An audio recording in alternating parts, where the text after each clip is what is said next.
Folks, welcome. Rambam. We're in the book of Holiness. Dusha, which means holiness. And interesting, the concept of holiness means separating yourself. So there's two basic ways that we achieve that. That's in sexuality and in food. When you think about it, the two most, the driving force for most people in a consistent, constant way will be sexuality and food when you think about it, right? Things that are the greatest stumbling block. We see in America today, both those things are completely out of control. Completely out of control. Mine is food. Okay, I'm going to do chapter 20. I'm going to go to chapter 20 instead. I think it's more of now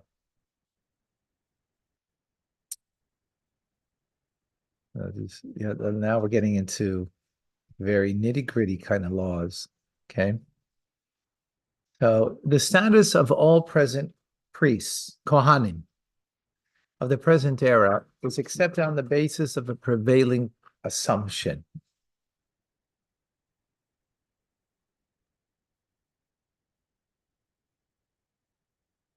In other words, if people at large, even though there is no definitive proof of their lineage, you don't know. Wait, I'm a Levi. Do I know for certain? My great-grandfather on his tombstone says a Levi. I was actually lost after that. That not on my grandfather or my father's does it have that, because that was lost. So, and even from my grandfather, is that definitive? What's definitive? If you can go back, how far back you can go. So it's interesting that the Rebbe can find his lineage all the way back to King David. Really? Yeah. How? Because the Rebbe comes from the Maharal of Prague, famous Maharal, Rabbi Lawi, who lived in the 1600s. His lineage is traced all the way back to Rashi, right? Son after son. Yeah. Right? All the way back, son after son, all the way back to Rashi. Rashi's lineage is traced back all the way to Rabbi Yochanan Sandler, who's in the Talmud. And in the Talmud, it brings out how Yochanan Sandler traced all the way back to King David, which means he's for sure from the tribe of Yehuda, not just from the tribe of Yehuda, but from King David, which is interesting. I can't do that. Not yet. No. I don't think ever. I mean, I don't think I could do it ever. Maybe, Mashiach will come and can do it. Yeah. Yes. So now, in the present era, in the times of the Holy Temple, who's a Kohen is really important. Because do you get the Truma? Do you get, all the other things that Kohanim get? Do you serve in the temple? So you needed to have a cheskas, you needed to be able to establish what's called a kohen miyuchas back in the day. But today, we go on a prevailing assumption. Okay.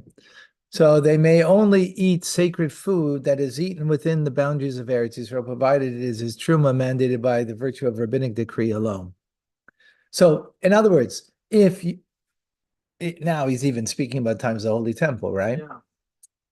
So in the times of Holy, if you only had prevailing assumption, then you could only do things that are of rabbinic law. So if the rabbinic law was, then Truma was mandated only by rabbinic decree, but not biblical decree. Yeah. What does that mean? Do you know what that means? Truma, which we gave to the Kohen, right? The 2% of your 10% went to the Levite, 2% went to the kohen, right? That is a biblical law, a biblical law only when the majority of Jews live in the land of Israel. Second Holy Temple, majority of Jews did not live in the temple at all times, or I don't even know at what time They're exactly. not living in Israel at all times.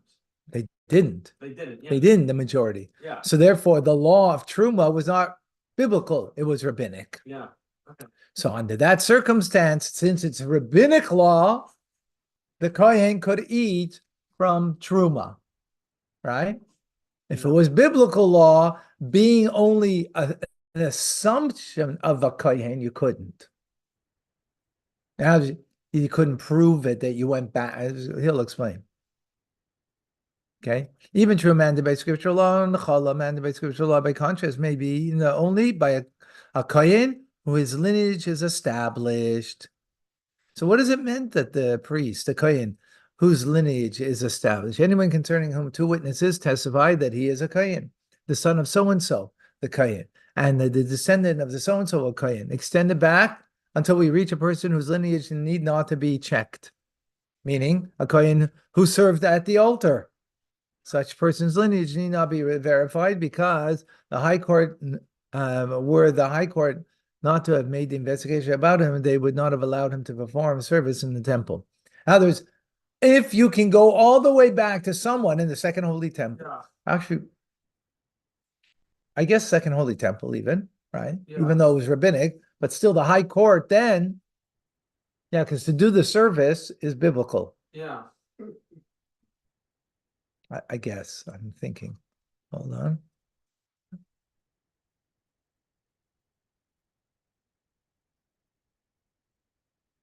So if you could go all the way back to someone who served, they were checked out because no one could serve in the Holy Temple if the High Court did not check them out thoroughly to make sure that they were what's called kohen meyuchas, meaning a kohen whose lineage is established, Yeah. as opposed to an assumption. Clear? It was established by the fact that they were allowed to perform the services in the temple. No, it was established by the fact that the High Court did. The fact that they did do that is not what established it. Yeah. Is only a proof that it was established. Okay. Otherwise, because they wouldn't be able to do it. That's the high court. No. That's two witnesses today. No, you have to have two witnesses today that he is a kohen miyuchas that can be now traced all the way back to someone who served in the Holy Temple. That's all. Under the approval of the high court. You mix. It's correct what you're saying, but Yeah. but I don't think you're understanding it properly by the way you said it. Yeah. And sorry, but I just to make sure you understand it properly. The fact that someone worked in the temple is a proof that they're kohen miyuchas. Okay. What's the proof? Is because the high court would not allow that person to work in the temple unless they checked him out thoroughly to make Okay. sure that he was indeed a kohen. Okay. Got it. Right? That's the point, right? Okay. Yeah, is that clear? Certified by the high court. It's certified by certified by the like a hechsher on the food, Yeah. right? It's certified. But I think that was a more trustworthy hechsher. Because today, you have other people can do things that you don't know. Right, yeah. Yeah. Okay. But the two witnesses is only today. I mean, not today because we don't have the right. But back in the time, right, the two witnesses are saying that he is. I can't say I'm a lady, so the person can't say I'm a kohen. That's not sufficient. And my lineage, and I'll show you my lineage all the way back to the times of someone who served on the altar. No, that's not sufficient. If two witnesses that are kosher witnesses come and say that you are the son of so and so, and that person we know is a kohen that goes all the way back to someone who served on the altar, then fine. That's okay. Yeah. Is that clear? Yes. Okay. So accordingly, we do not investigate the lineage of anyone who served at the altar or who served on the Sanhedrin. Okay. For only priests, Levites, and Israelites are acceptable lineage to be appointed in the Sanhedrin. This doesn't have to do with priests, though.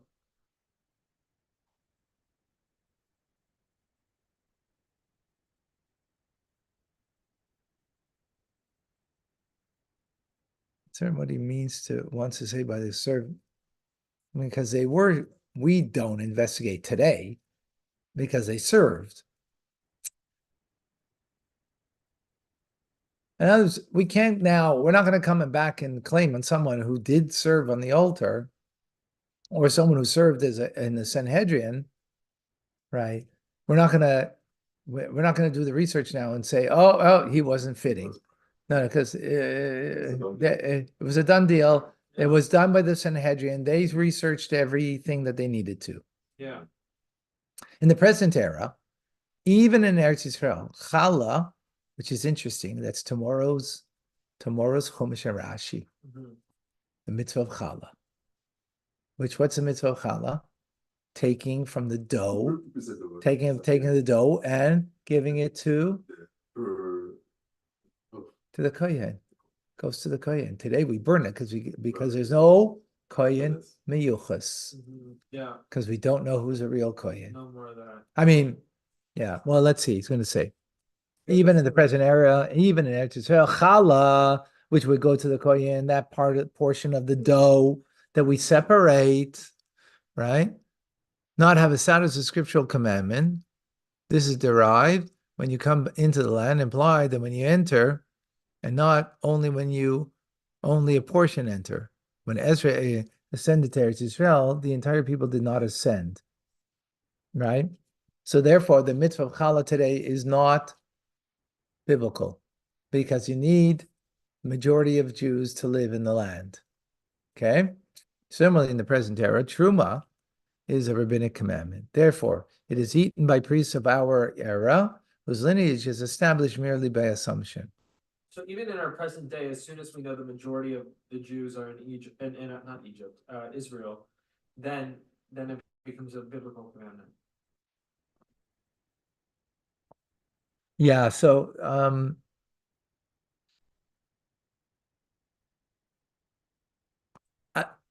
I'm not, that's a good question, and we have to look more into it, because I'm not certain if that means that the Holy Temple has to stand at the same time. Okay. Yeah. Yeah. So, Might not be. because we're talking about Ezra. Ezra was a second temple. He came to, and brought the Aliyah for the second temple, but majority people stayed in Babylon. Yeah. So, but now he's saying similarly in the present era. Present era is without the temple, right? What he's saying, so in the present era, so these laws are rabbinic. We don't do truma, we don't do challah. I think he'll end up speaking about it if I I don't recall. think that's Israel.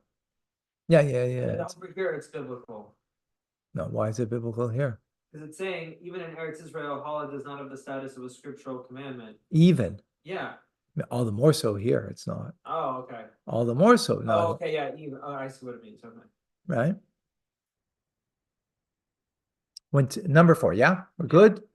When 2 witnesses testified that they saw a person partaking of truma mandated by scriptural law, his lineage is established.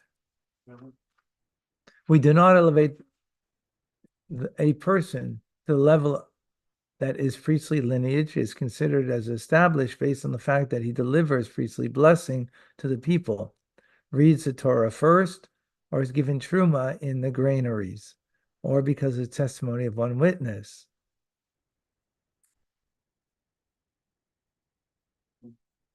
So, I'm not exactly clear on this. I'm trying to figure, because, 2 witnesses saw that this person was partaking of truma that was mandated by scriptural law, meaning, which is not in times of the second temple, in the first temple, for example, right? Majority were there, right? So they saw him that he was eating. So based on that alone, it's sufficient evidence. Obviously, it has to be someone we're talking about that is an observant Jew. Yeah, Because if he's not observant Jew and he's eating it, so means he Yeah. has no regard for it. So the fact that he's eating it means he has regard, and therefore that itself is a proof that he is a kohen, right? And that now, I guess also under I don't get it because before we just said they need two witnesses. And those two witnesses are going to point you to somebody who could go all the way back to someone served on the altar. And now we're saying the very fact that you're eating it, that itself, yeah, how do you know that that person goes all the way back? That itself and the fact that he's eating it.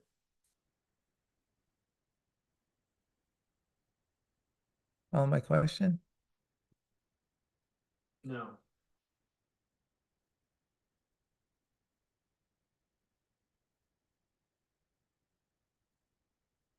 You're saying that you don't understand how just a person eating the teruma with one person seeing it establishes that he has a lineage going back to the Sanhedrin.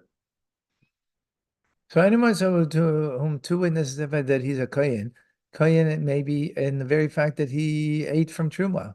Maybe so that's okay. Okay, I got it. But that's not him saying I'm a Cohen, look at me eat from the truma. That's just he's eating it and people see He's it. eating it. People see it. Two witnesses, that Yeah. itself. Okay, fine. Yeah. Because it's not like he's trying to put on a show or anything, and like Right. he's genuinely doing it. Exactly. But the fact that he does priestly blessings, or he gets the first aliyah, or is given truma at the granaries, because he might be taking it for someone else,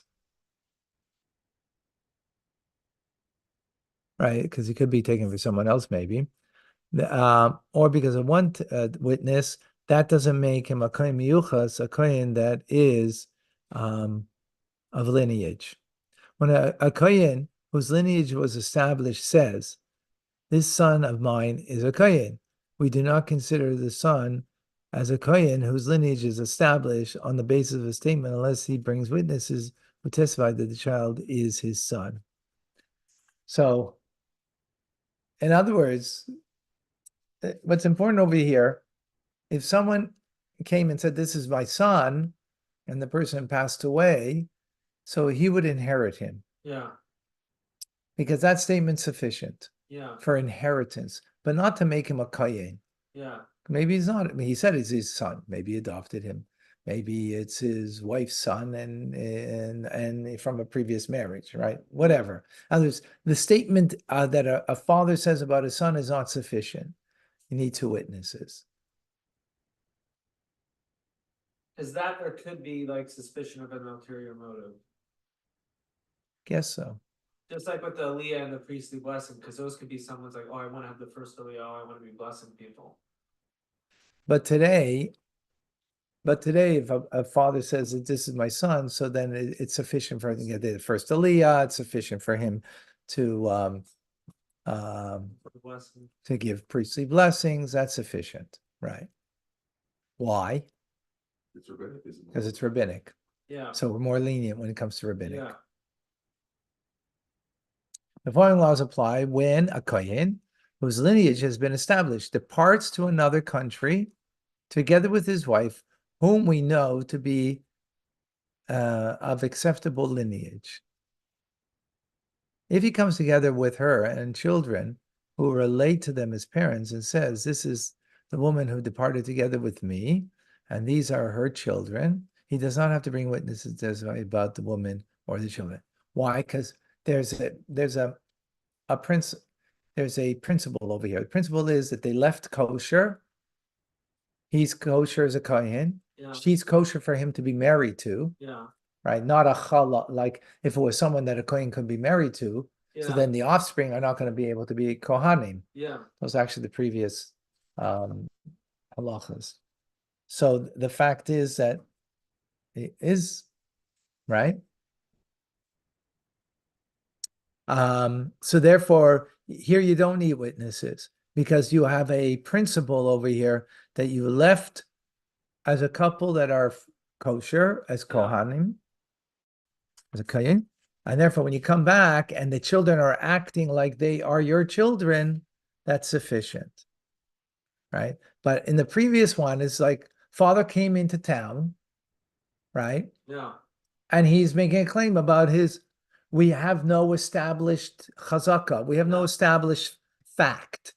Oh, the only fact is he came into town and he's saying that my son is a kohen, yeah, right? That this is my son and he's a kohen. We don't know that, right? So we have no established fact, but we have, in this case, established fact. What is it? That he is a kohen. He's married to a proper woman Yeah. that he could be married to. yeah. And therefore, when he comes back at 10 years later Why would it with a matter? few kids, Oh, okay. with a few kids. So he left on an established fact of who he is. So, and these kids are acting like his children. He doesn't need witnesses to Yeah. prove that they are his children. Yeah, Is that clear? got it. Yeah, Because of the chazaka. Chazaka means an established fact. yeah, Wow. If he says she died and these are her children, he must bring witnesses to testify that these are his children. He need not bring witnesses that his wife was acceptable lineage, for her status of being acceptable was already established when she departed from us. Because maybe she died and these are not her children. Maybe it's someone else's children that he married afterwards.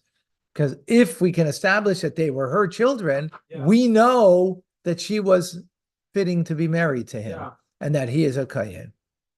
Okay. Now, when a kohen whose lineage was established goes out to another country and comes together with his wife and son, saying, I married this woman and these are her sons, he must bring proof that the woman is acceptable. Acceptable meaning that she is someone that a kohen can marry. Remember, a kohen can't marry a divorcee, yeah, right? He can marry a widow, but he can't marry a divorcee. yeah, He can marry someone who had chalitza, right? Who was meant to be married to the brother of the deceased, right? And had chalitza because that's rabbinic law. yeah. So the only established fact we have is about him. He's a kohen, but we don't have about the wife. Yeah, We don't know about her. Yeah. He married her overseas. How do we know that and therefore the offspring, maybe she's a halala. Halala Yeah. means someone who is profane to be married to. yeah, And therefore the children would not be the boys would not be kohanim that they Yeah. could serve or have truma, right? yeah, So and therefore he needs to bring proof.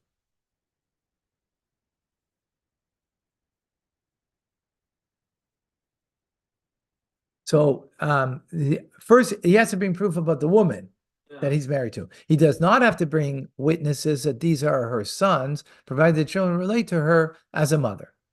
yeah, Okay, if he comes together with two wives and brings proof regarding one, he's required to bring proof about the sons, even though the children are young and relate to her as a mother. Perhaps they are sons of the other mother, but relate to this woman whose lineage is established as a mother. and then they wouldn't be Kohanim. Right. Yeah. Because we only have established about one woman. In other words, that's interesting. Two women come together with children, right? Both wives of the same husband. Yeah, So the children might relate to the other wife like a mother, yeah, right? Like a mother. So it's not approved by the fact that they're relating, right? Therefore, you need to bring proof about the woman that she is indeed fit for him to be married. Okay. I have to stop here. We'll have to continue. okay. Thank you, Rabbi. So geschmack, Thank you. the Bye. Thank you. nuance. Thank you, over here. Rabbi. Have a good day. Bye. Thank you. Bye. God bless. Have a good day.